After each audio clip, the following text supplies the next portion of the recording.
Hi everyone, thanks for tuning in. Today I want to talk about something that doesn't often make headlines but affects many people around the world: job cuts within international organizations.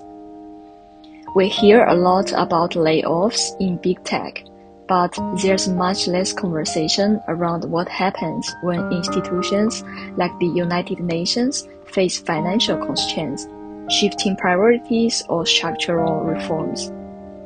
These changes can be just as disruptive, but they often go unspoken. 2 days ago, I experienced this firsthand. My contract was not renewed, and that moment of realization brought a mix of emotions: uncertainty, frustration, and a lot of reflection. But rather than keep quiet, I have decided to create this space to talk about it openly. This video will explore the lesser-known stories of global institutions, from behind-the-scenes dynamics to the human impact of policy decisions. Whether you have experienced a sudden job transition, work in international spaces, or just curious about how these systems really operate, I hope my stories resonate with you. You might be wondering, why are these layoffs happening? Let me take a moment to explain how the United Nations is actually funded. There are two main sources.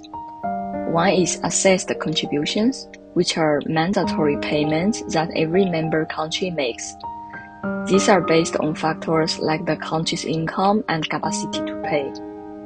The second is voluntary contributions, which fund specific programs like humanitarian aid, climate action, or peace building. In recent years, both of these funding streams have come under increasing strain.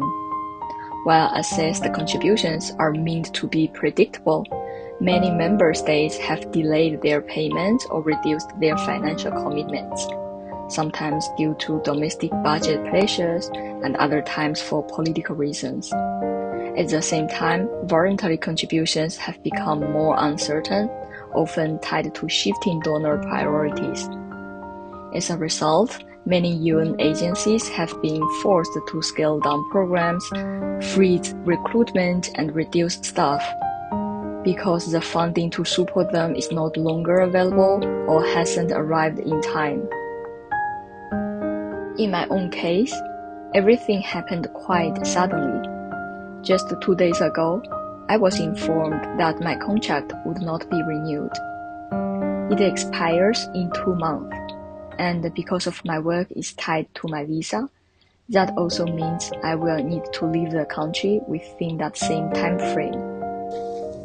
What made it even harder was the nature of the work I was doing. I was leading a new and forward-looking area within the organization, something quite cutting-edge and full of potential.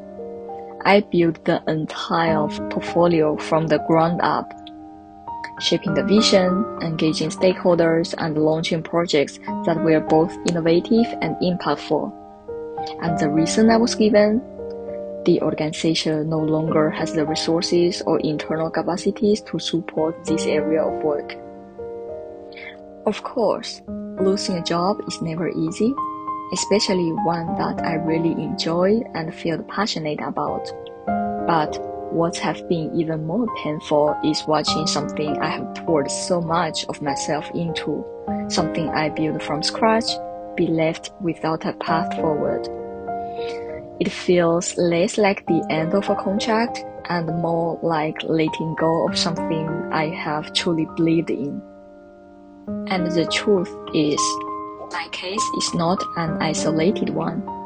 Across the UN system and other international organizations, many colleagues have been facing similar situations. Contracts are not being renewed, teams are being downsized, and some roles are quietly disappearing altogether. It's not about individual performance, it's more about systemic constraints.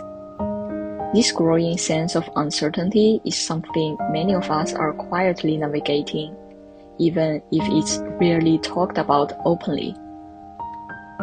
Actually, many of us are in roles designed to support others during times of crisis, responding to emergencies, building resilience, advancing development. But when our own crisis hits, there's little support system in place for us.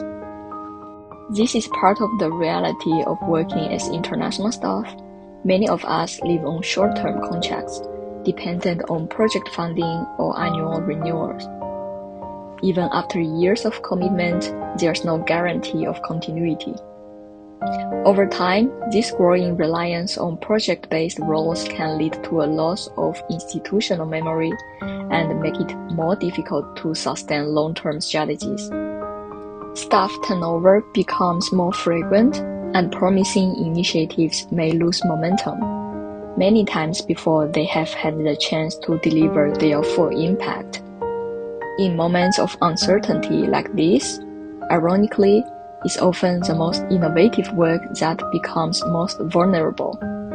While innovation is widely encouraged and celebrated, it is not always protected. When budgets are cut, the new is often the first to go. This experience has been very difficult for me, but it has also been clarifying. For many of us, working in international organizations is not just a job. It's part of our identity, our sense of purpose. But moments like these remind us how fragile these careers can be. Now I'm being forced to pause and rethink, not just about my next professional step, but also about something more personal and enduring. What parts of my identity remain when the job title is gone? How do we define success when the systems we serve are constantly shifting? How we stay true to our purpose, even when the institutions we believed in cannot carry it forward? These are uncomfortable questions, and the answers may take time to emerge, if they come at all. But that's okay. What I do have now is a renewed sense of clarity about what truly matters, beyond titles, contracts, or institutions. If you are also going through similar things like this, I hope you know that you're not alone. I will be sharing more stories and reflections here, not just about endings, but about navigating change, finding meaning, and starting again. Thank you so much again for being here. There's more to come, and I would be grateful to have you as part of the journey. See you in the next video.